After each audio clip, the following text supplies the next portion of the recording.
This episode of the Golf Gambling Podcast and the Sports Gambling Podcast Network is brought to you by Underdog Fantasy. You can win up to 325 times your entry with their new Pick 8. Sign up with Golf SGPN to claim your special pick plus first-time deposit offer up to $250 in bonus cash. UnderdogFantasy.com, promo code Golf SGPN. And we're also brought to you by Rhythm. Get the best data-driven props and picks from Rhythm. Claim your 7-day free trial today by going to sportsgamblingpodcast.com/rhythm. That's sportsgamblingpodcast.com/RITHMM. All right, D-Gens, welcome back to the Golf Gambling Podcast. I am Steve Schirmer, joining you solo this Sunday morning. I had to do the recording a little early. Boston Capper is off, I believe, at Universal Studios, possibly with the family. So unfortunately, I could not lock him down as he's in Harry Potter world building his own wand, hopefully to, maybe break some cold streaks as far as nailing it outright for both of us. But it's just me today. We are going to go over the Rocket Mortgage, the Rocket Mortgage Classic, Detroit Golf Club, a golf course that I think I like a little more than other people in the community, mostly because it reminds me of a lot of golf courses I played growing up. Obviously, you have Rochester, New York, Donald Ross connections, all of that stuff, but there definitely are things that need to be changed about this golf course and improved upon. Luckily, they're going to be doing that starting next year that I'll talk about in a little bit. But for now, this is kind of the dog days of summer for the PGA Tour. We are past the U.S. Open, a very exciting U.S. Open. Even though we have a signature event going on at the Travelers, it is a birdie fest. It is hot. It is soupy. Great leaderboard, but not really a lot of buzz, at least for me. Maybe it's different for you, but right now we have Scotty Scheffler up near the top. I am kicking myself. I had an inkling maybe I should either bet without Scotty markets this week or just single bullet Scotty. Maybe I should start listening to my gut. I also probably should stop listening to very stupid narratives I make up in my head about why, for example, Tom Kim, this is 8th straight tournament. He's got to be tired. He's perfect for this golf course. It had nothing to do with a chart. It was that. Maybe I should just turn my brain off sometimes and just go with my gut on this stuff. But he's actually in the field again this week, Tom Kim. 9th straight tournament at the Rocket Mortgage. He's one of the highlights in this field. He has a top 10 finish a couple years ago, the year I think Tony Finau won this tournament. This was before he won the Wyndham, but you would think, assuming he's not tired, he's a 22-year-old guy, that this would be a great golf course for Tom Kim. Obviously, really good with the short irons. He makes a lot of birdies. He has won a couple birdie fests. He's won the Shriners twice. He's won Wyndham. So we're talking about, and obviously he's in the mix this week at the Travelers. So, 20 under, 25 under, probably is going to get it done again this year at the Rocky Mortgage. He would be a great fit to win this thing. Also in the field, our favorite whipping boy, at least my producer's favorite whipping boy. He is fully fading Cam Young today after his 59, but he's in the field. Cam Young trying to go for his first PGA Tour win. He has a top 5 finish here. I think he's going to be massively popular next week because there is a bit of a narrative about how bombers prevail here and do very well. And that's mostly true. Last year, it definitely did not hold. But, there are opportunities at this golf course to, even though it's very narrow and tree lined, to cut dog legs, really shorten it up. It's a lot wider and generous than it might look like, at least from the Google Earth overhead. And the fact it's come off 59, people are going to buy into him being able to go low. He'll probably be a very popular pick, but he's also highly in this field. But other than that, though, these guys need a break. And you had the Memorial, you had the U.S. Open. Everyone, except for Rory, had to basically show up for Travelers, a signature event.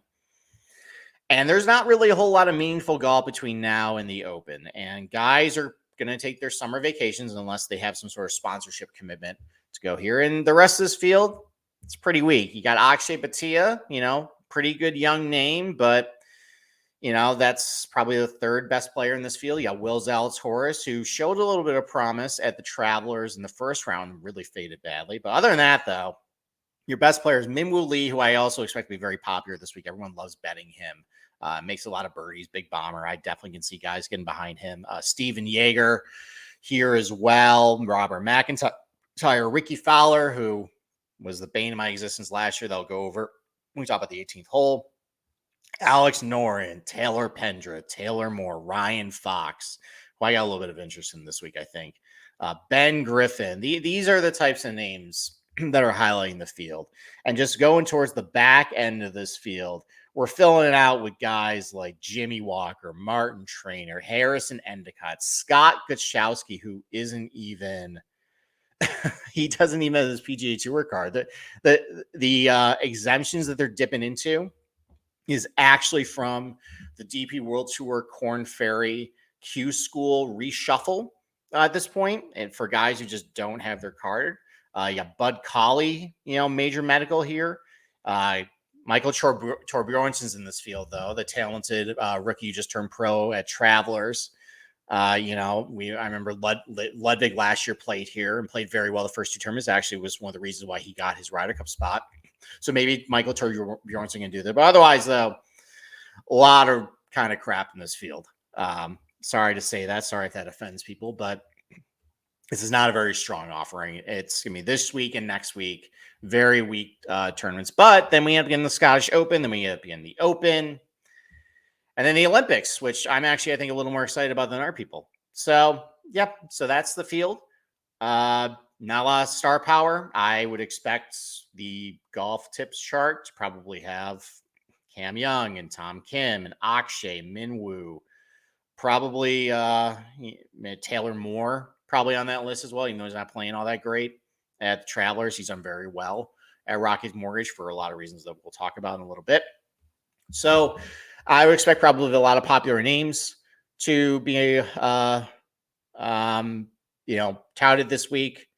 Based on the last couple winners, it's been very popular picks. So maybe don't shy away from that this week because there just isn't a lot of talent in this field. But hey, who knows? It's golf. It's been weird this year.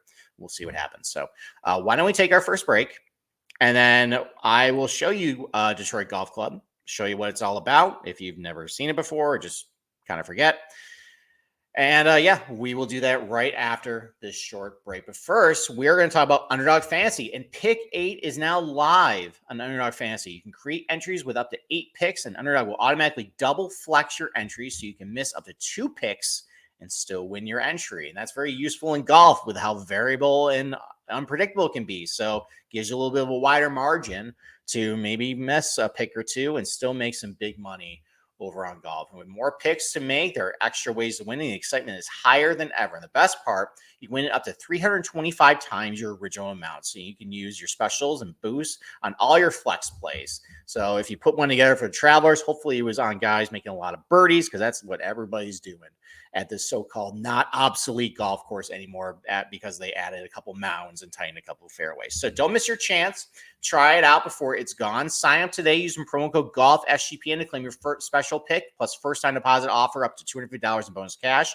ArnoFantasy.com, promo code GOLFSGPN. Okay, let's pull up Detroit Golf Club in all of its, unfortunately, we talk about obsolete golf courses. Sadly, this is now obsolete, at least for now. So this is the Detroit Golf Club. Is the overhead here. There are 2 golf courses on the property. You have the North Course, which is north and kind of the east part of the property, and then the South Course. So most of this tournament is going to be played on the North Course. They do it a little differently, though, to kind of I'm not really sure why. I know part of it's probably to lengthen it, but they end up starting this tournament actually on the North Course's 8th hole here and the 9th, and then they go down the South Course here on the 3rd. I believe this is the opening hole on the South Course, and then they proceed to go back to the North Course. So this was built in 1899. William Farrand designed the original golf course, and originally it was just a 6-hole design and eventually expanded up to 9 holes. And golf is very popular in Michigan. There's a lot of great golf courses, a lot of rich history of good golf in Michigan. And, as the automotive industry started to make, boom in Detroit, a lot of businessmen wanted to take up golf. And so in 1913, Donald Ross was brought in to survey the land, and he determined that, he could, through additional land purchases, he could create a full 36 hole layout of 2 golf courses. And that's what he did. Donald Ross laid the specs out and built the north course and the south course. And what's funny is, well, not funny, but we're just coming from a Donald Ross golf course in Pinehurst, and it looks nothing like a traditional Donald Ross golf course. To me personally, when I think of a Donald Ross golf course, I think of exactly like Detroit Golf Club.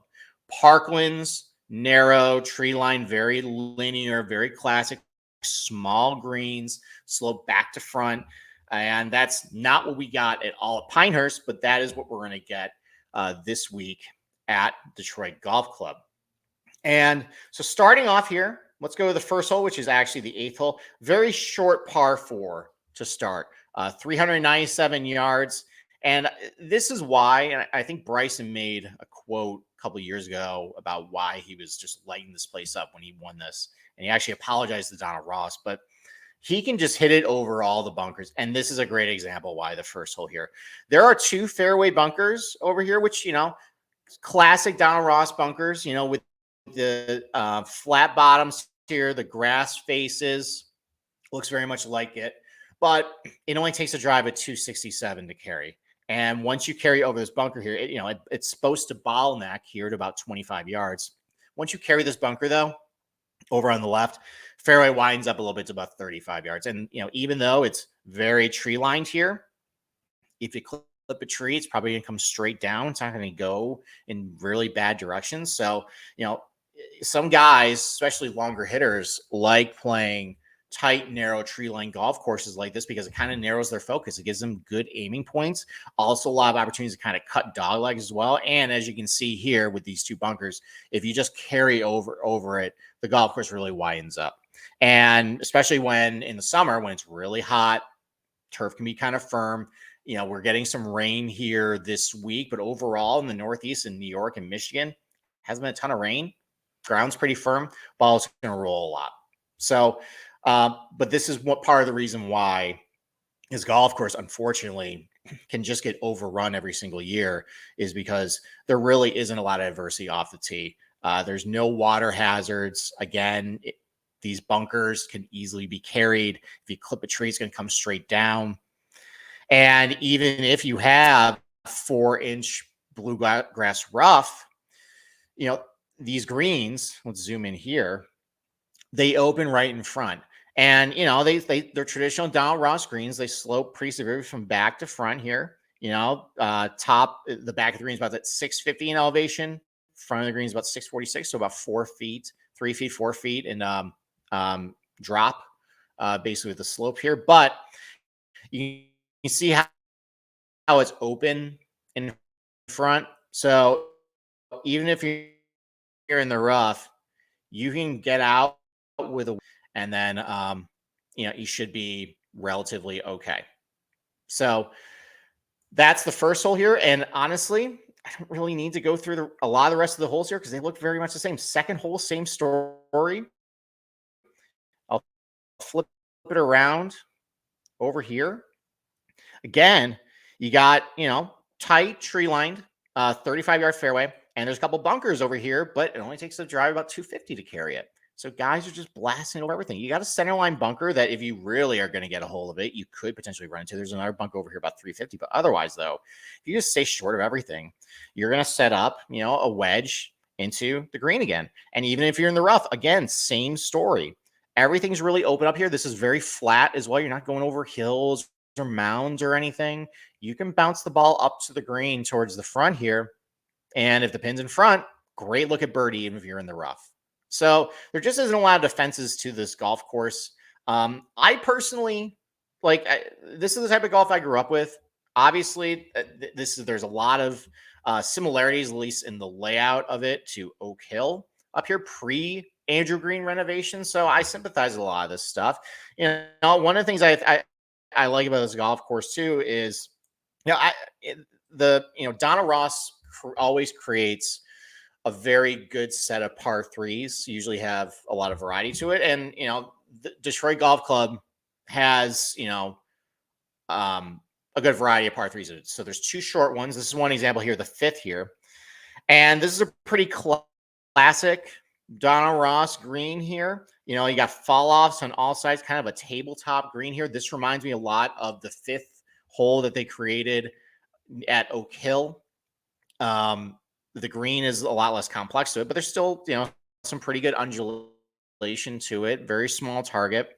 Reminds me a lot of the fifth at Oak Hill that they created near the entrance. Short par three. You got some bunkers that are set well below the putting surface here. Small target. And they got a couple like that on this golf course. They also have a couple long par threes. The ninth here, long, 207 yards. You can bounce the ball up to the green here. That's the difference between the fifth here. But you have some short par threes, long par threes, classic Donald Ross greens that need a renovation. But you get all that here. Another interesting part of the golf course is you're going to hear a lot about that this week, is the 3-1-3 challenge. And, listen, all golf tournaments, and it's kind of lost with just how much money is being pumped into the sport. Irrational money, I would like to say. But there is a good charitable effort here at the Rocket Mortgage. And it's called the 3-1-3 challenge. Obviously, 313 is the area code of Detroit. And the 14th, 15th, 16th here, which is actually a very good place to watch golf. Everything is really consolidated here. You got the 14th green, 15th is, the short par three over here, another kind of tabletop par three with bunkers set well below the surface. And then the 16th is, a par four with actually some bunkers that do challenge these guys off the tee. You got two cross bunkers that really narrow it once it gets about 312. So that actually is a well-defended par four. But if you get a 3 or an eagle on the 14th here with the water hazard, short left of the green here, $2,500 will go to charity. If you get a hole in one on the 15th, every ace is 10 grand, which it's very rare that happens. And then for every birdie it's on the 16th hole here, you'll get another $2,500 to charity. And if one golfer during the course of the tournament manages to eagle the 14th, ace the 15th, and make a birdie on 16 here, then they will win $313,000 towards a charity of their choice. And look, you're going to hear a lot about it next week. It's going to be pumped on social media. It's very probably not feasible.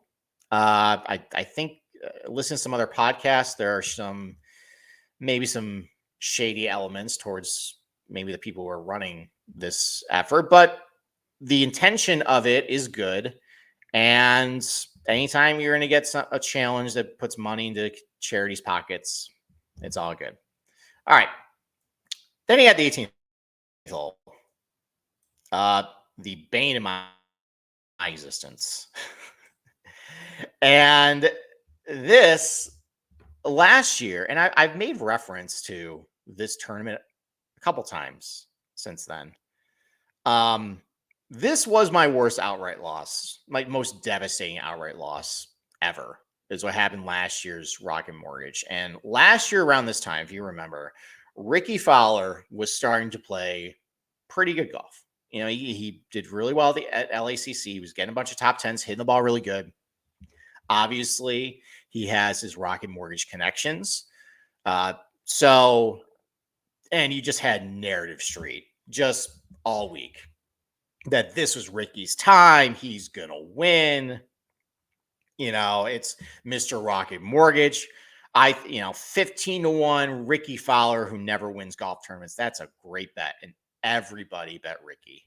I'm pretty sure he was the most tipped guy last year. And me, being the contrarian I said, well, look, Kyle Morikawa is starting to putt pretty well. He punts pretty well on bent POA surfaces. And, this notion that he can't hit a lot of birdies because he's not a great putter. Well, he should have won Kapalua last year. He can make a lot of birdies. So I bet him at 20-1. And I also bet Adam Hadwin, who's been pretty good at this golf course and good putter, good short iron player, makes a lot of birdies.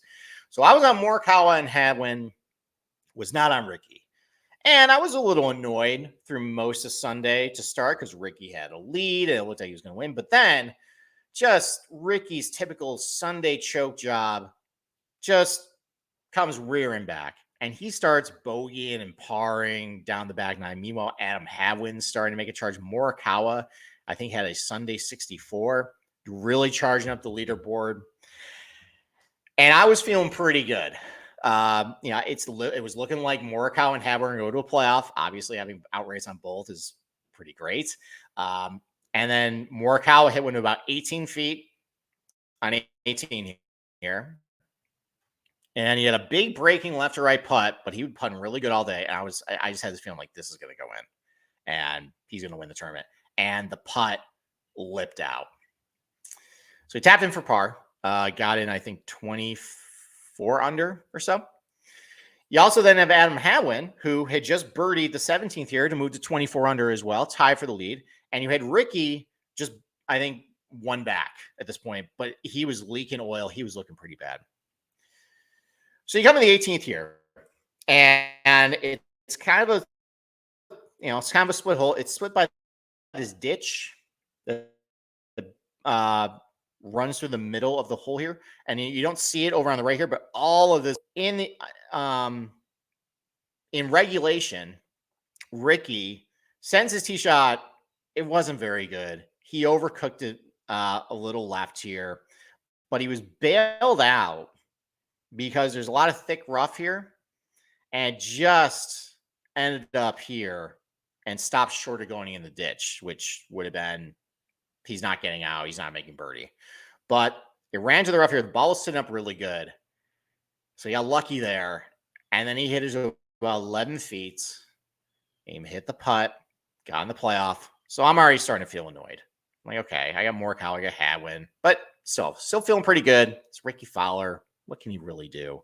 I got two guys in the playoff. Both of them playing well. We're doing fine. Hadwin, unfortunately, he also had an opportunity to get a birdie. Could not. He ended up leaving it short right here. Did not hit a great iron shot. Ends up tapping in for par. Then we go back to the 18th. Ricky's first up. And Ricky hits a awful drive. Absolutely horrible drive. Blocks it miles right. Absolutely miles right. Hadwin and Morikawa get in. They put right in the middle of the fairway. No problems. Fowler is over here. So first off, though, we had Morikawa and Hadwin. They go first. Hadwin hits it about maybe like 25 feet. Not a great iron shot, but he's a safe on the green. Morikawa, wedge in hand. Like, this is like go zone for him. And the greens are running a little firm. He flags it, but he hits it a little too far past the pin. And this is a very, significantly sloped back to front green here that if it just held the green here, it would have trickled back to tap in range. Unfortunately, it took a little bit too big of a hop and hopped in this rough back here. And now I'm starting to get the bad feelings because then they showed Ricky, who gets TIO because of all the bleachers over here, and everything is trampled down because of the fans. And he has an absolutely perfect look to the green with a clean lie. And sure enough, Ricky hits it to 3 feet, hits the putt. Community's happy. I'm not. And the worst part of it was, this was before I was going to go on break and have a kid. This was just the last thing you heard of me before I took a break. And it would have really been nice to hit the outright here, send me off into a break feeling pretty good. Did not. Congrats, everybody who thought Ricky Fowler 15-1 was a good bet. Turns out it was. I ended up going for a long walk after this around the neighborhood, took a break. And unfortunately, I look back at this. This was kind of, because I've had a lot of bad luck with stuff over the last year with outrights. Maybe it started here. And maybe I need to hit the winner here to exercise the demons, because I look back at this tournament, I'm just like, fuck. This was a bad one. Until Rory a couple weeks ago, up 2 at the U.S. Open with 5 to play. But, all right, that's the Detroit Golf Club. Now, the one thing the last thing I want to mention, too, is I keep mentioning this is a very obsolete golf course now, and it is.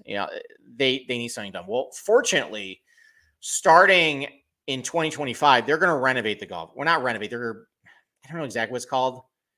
a restoration, baby, maybe like when it's a restoration, but it's a renovation. Regardless, they're going to do some similar stuff what they did to Oak Hill in town here. They're not going to do as dramatic what they did. They're not going to. I don't think they're going to create new holes. Basically, what they're going to do is they're going to rebuild all the bunkers, and I would suspect they're going to move the bunkers out to make it a little more challenging for these guys off the tee, where they just can't blast it over everything. They're also going to rebuild the greens too, and you can see how with this rough just creeping into the greens with mowing patterns, greens just shrink and shrink over time, and you end up losing pin positions. So I would hope, maybe they can do similar stuff to what they did Oak Hill, square off the edges here, expand the greens, create some more interesting pin positions, and actually put a little bit of more teeth in this tournament or golf course. Not too much. It probably is still going to always play pretty easy, but at least make it look like a good looking Donald Ross course that doesn't look very tired. Maybe cut some trees down as well, improve the agronomy. Really hoping for that. I'm looking forward to seeing what they end up doing with this place. But for now, though, this is the same golf course we've been seeing the last couple of years. Birdie Fest. And even though there is a bomber narrative, there really isn't a good course fit for this place. It really is just going to come down to just guys who can just hit a lot of putts. And I'll show you all that after this, but we'll take another ad break. And then we will go over the stats, go over what's done well here, what's not done well here. Mostly if you have a bad putter, you don't do very well. We'll take a break, and then we'll talk about all that.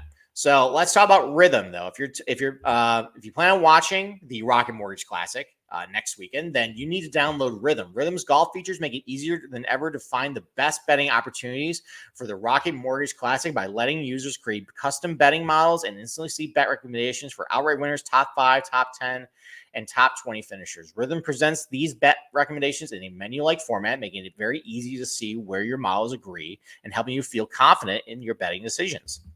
Rhythm also features an AI caddy, which gives bettors a chance to see every single golfer in the field simulate performance thanks to Rhythm's powerful AI algorithm, and you can use this to find huge plus money betting opportunities throughout every tournament. So Rhythm is the ultimate golf betting and DFS companion. Download now and start a free 7-day trial and bet smarter for the Rocket Mortgage Classic.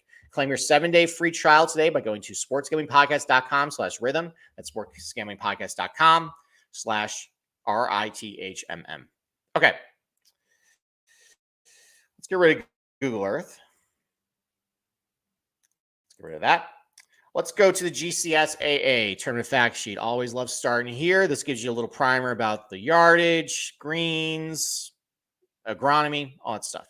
So, like I mentioned, this was, Donald Ross, the full 36-hole layout, finished in 1916. Also has had renovations over here by Robert Trent Jones.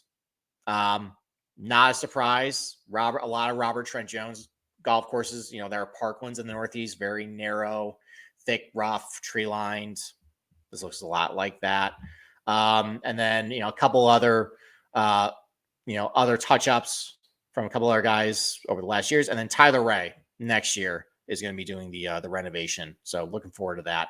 Average green size, 5,150 square feet, pretty small. A lot of that has to do with, Donald Ross greens are small in nature, but also with the mowing lines, with the rough coming in, that has eliminated some pin positions. Also important to keep in mind, too, that these are classic Donald Ross greens. I showed you. These are not the turtleback greens you saw in Pinehurst. These are slope back to front, some undulation to it. You can bounce the ball up to the pin positions. You couldn't really do that at Pinehurst a couple weeks ago, so don't be confused about guys who putt well at Pinehurst do well here. Think more Sedgefield types of guys who do well on those types of greens.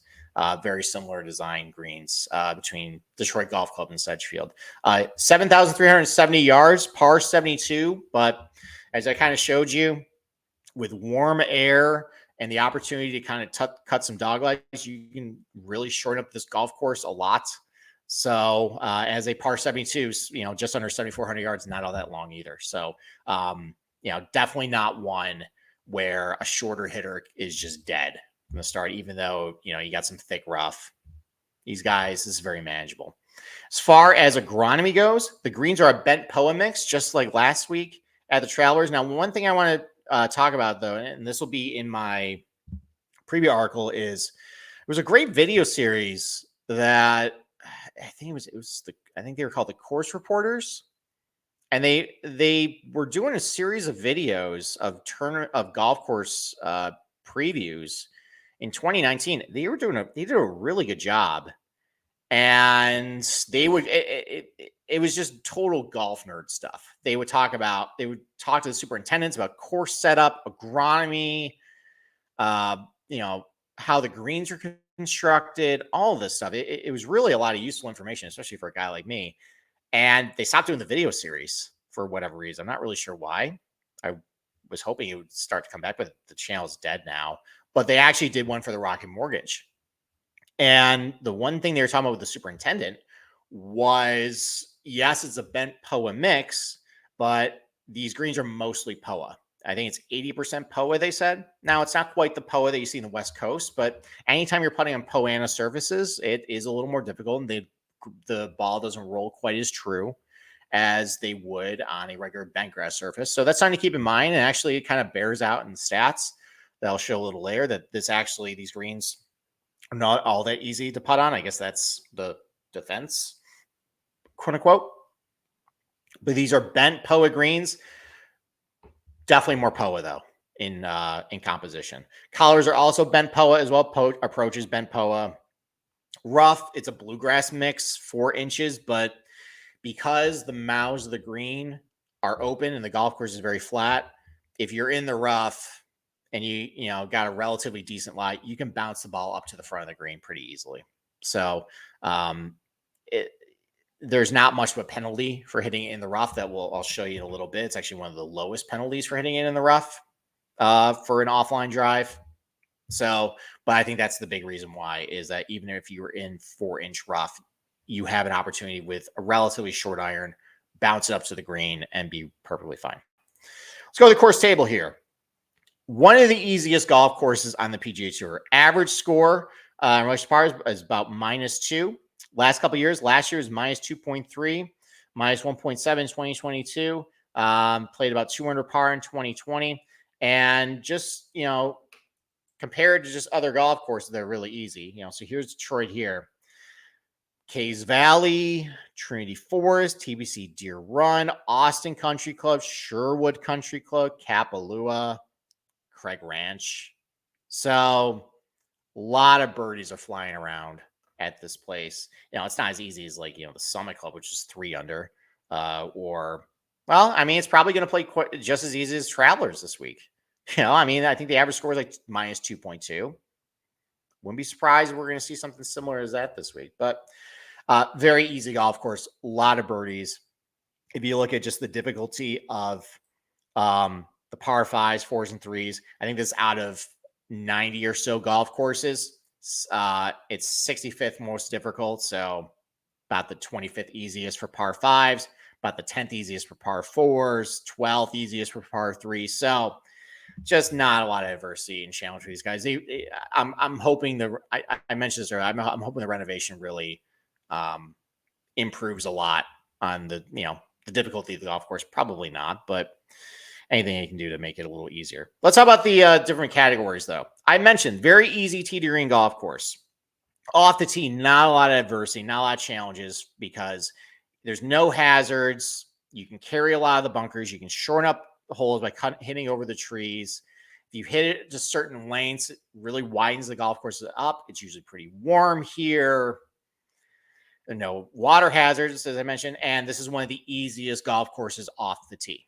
Even if it's, tree line and you would think you got to just hit it dead straight every time. Just isn't a lot of adversity. It is probably the 7th easiest. I don't know exactly how many golf courses they have in this database, but 84th toughest, let's put it that way. And it's one of the bottom top 5 easiest off the tee in 3 of the last 5 years. Out of 45 golf courses they played last year on the PGA Tour, it was the 6th easiest off the tee. So, and we'll go a little bit more into that. So let's go to values here. Average driving distance, 297. Guys are just ripping driver here all the time.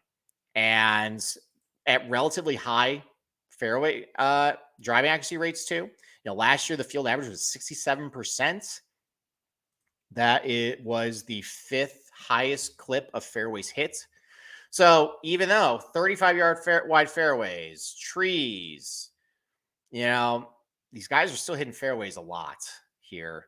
Um, just very easy driving conditions that they have here, at least off the tee. No deterrent to not hit driver, high rates. These guys, that's a perfect recipe to just really eat up a golf course. And especially because just missing fairways, not a big penalty at all. Average fairway width about 35 yards. So, relatively generous corridors to work with. Missed fairway percentage, only 0.3 difference between your score on a hole if you hit the fairway and you're not. It's not a very significant penalty. No real penalty for hitting it in the rough, even though it is 4-inch bluegrass. It's because you can bounce the ball up to the front of the green relatively easy. So not a big difference in rough, and very low penalties. Only 1% of all missed fairways incur a penalty. Basically, it's non-existent. You either have to hit the ball into a parking lot out of bounds, maybe into that ditch on 18 that I wish Ricky hit it into, but say levy. So no real adversity off the tee at Detroit Golf Club. You're pulling driver a lot. You're hitting it long ways, hitting the fairway relatively high clips, more than you would think with a driver. But no real reason not to do that. All right, approach play. So again, also very easy approach shots. So this is probably, it's the 75th most difficult for approach shots in the PG Tour since 2015. So with about 90 golf courses in their database, about 16th easiest. The not very difficult approach shots from under 150 or over 150, very high green and regulation rates as well, 73% for the most part. Again, I think a lot of that has to do with the fact that if you miss a fairway here, there is a very good opportunity to still get the ball onto the green from the rough. You can bounce the ball up to it. Obviously, in the fairway, there's a lot of shorter irons here. Most of the length on this golf course is either in their par threes or the par fives. So if you miss a green on the par five, you still get on in regulation. If on the longer par threes, you're hitting from a clean lie on a tee, your chances of hitting the green are higher. So, and then there's kind of a dead zone between shots between like 125 and 175. I'll show you in a little bit. And then a lot of shots under 125 and under 150. So high green regulation rates at this golf course. Again, another reason why the birdie rates and scoring is just so good here. Around the green, again, not all that difficult as well. It's a little tougher. It's probably eyeballing this 30th toughest PG Tour, but still below average difficulty in terms of around the green. From the fairway, one of the easiest to get up and down, probably because you can use putter from the front of the green there to get up to the green. Bunkers, not very difficult to get up and down from. I guess from the rough, it could be a little difficult, but that's only really 1 year. Maybe you're just missing from the wrong side. Maybe it's more luck dependent, but again, not a lot of adversity off around the green. Where there is a little bit of difficulty is with the greens. 29th most difficult greens to putt on since 2015. And I would equate that to the Donald Ross nature of the greens that is, severely sloped back to front. If you're pin high, there's usually a lot of break to your putts, so not very easy to get it online there. Also with the POA as well, I think that's a little tricky too. So that would be why I would think putting here is a little more difficult. Is because you don't have a lot of straight putts. There's gonna be a lot of undulation. I think back to Morikawa's putt last year on 18 that was pin high, but had a lot of break to it. So, good putters can definitely have an edge here because there's a lot of birdies. If you're rolling it pretty good that week, it definitely gives you an edge. Because otherwise, though, tee to green, just not a ton of adversity at this place. So, let's go with the course fit tool for Detroit Golf Club. Let's get this loaded up here. It is taking slow. You lost me for a little bit. Okay. Here we go. Let's get rid of TPC River Highlands here. So there's a narrative about bombers. This is a bomber track, and it's very easy to look at the past winners and say, okay, that makes sense. You think back to 2020, 2020. You had Bryson and Matthew Wolf separating themselves at this golf course. They were the longest guys. They hit it over everything. It was funny how this tournament actually was a preview and appetizer to the U.S. Open in Wingfoot, which kind of has a lot of similarities in hindsight. It was, Parklands. You could carry over dog legs. Obviously, a lot more difficult at Wingfoot because you couldn't hold greens, but you could bounce the ball to the green. In hindsight, that makes a lot of sense. Why Bryson and Matthew Wolf were 1-2 at the Rocket Mortgage, ended up being 1-2 at Wingfoot a couple months later. But at least for data golf, there's a lower correlation between guys who hit it farther and success at this tournament.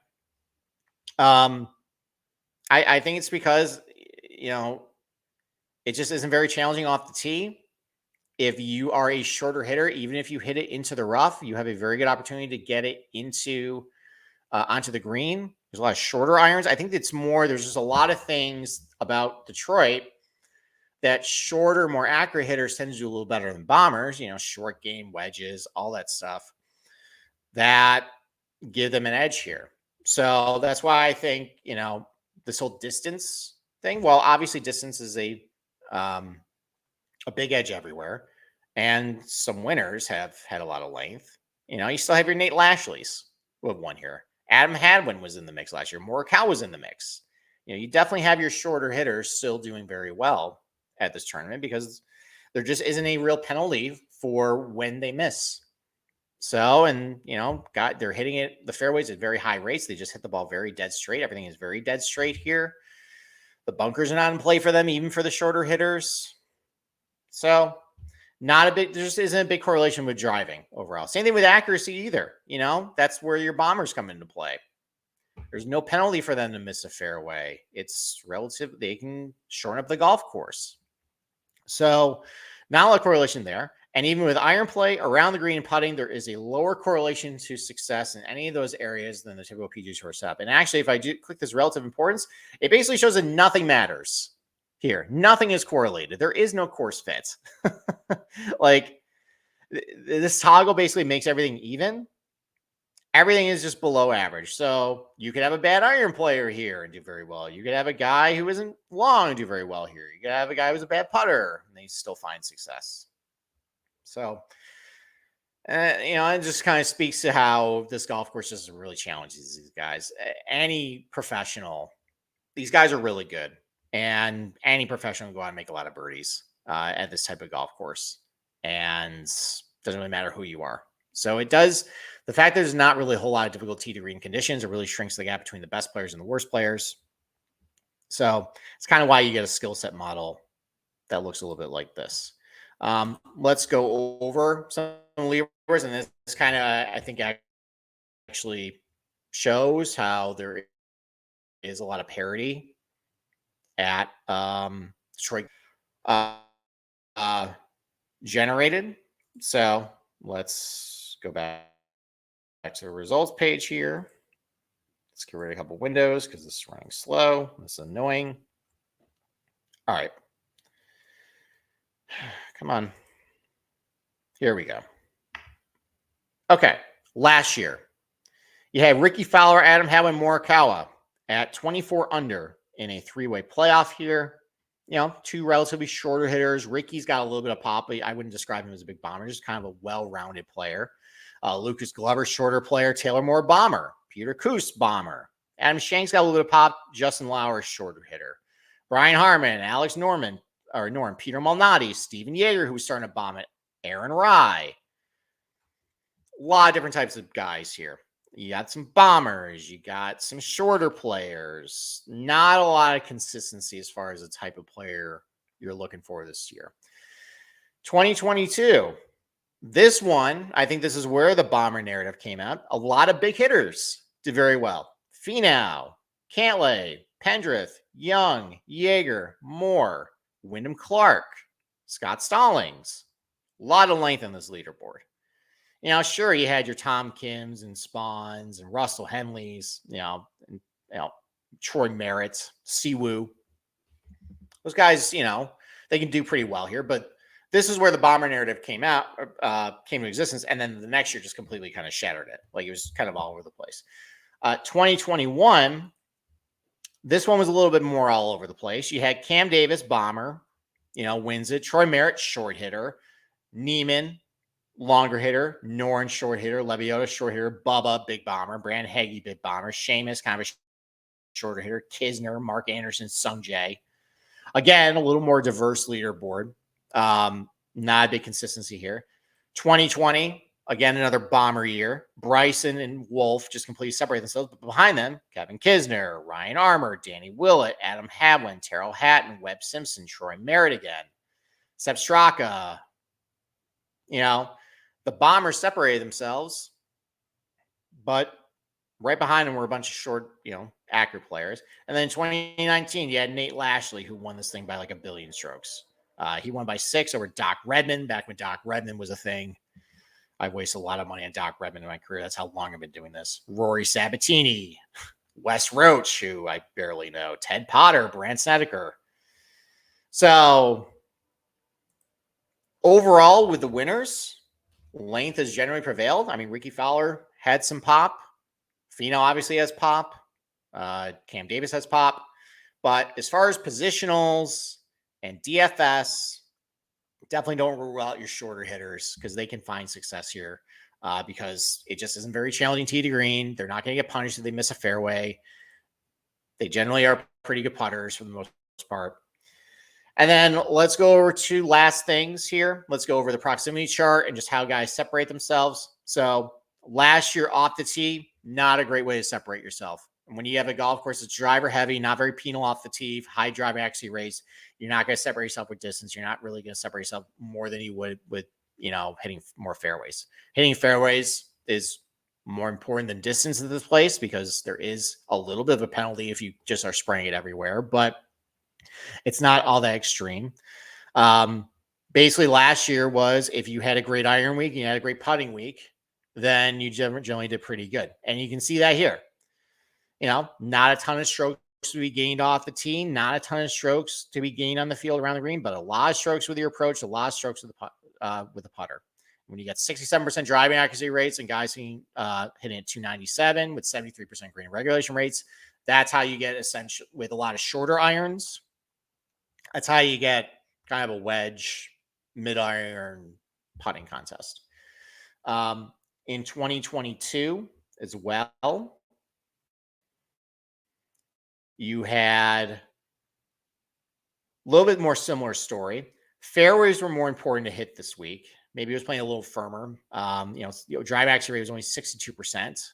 So a little tougher to hit the fairways. So finding fairways were a little easier or a little more difficult. That was more of a premium. But again, if you hit your irons really good and putt relatively pretty well, you had a better chance of separating yourselves more than the average PGA Tour stop. And again, you kind of see, Finau, a lot of these guys, the bombers had big driving weeks, but for the most part, a lot of field, they weren't gaining a lot of strokes off the tee, but big iron week, big putting weeks, that was what you're able to separate yourself overall. And that's what most of the top guys did at this tournament. Again, a lot of short irons, a lot of shots from under 150, a higher proportion over 225. That would be mostly your par fives and a couple of the par threes.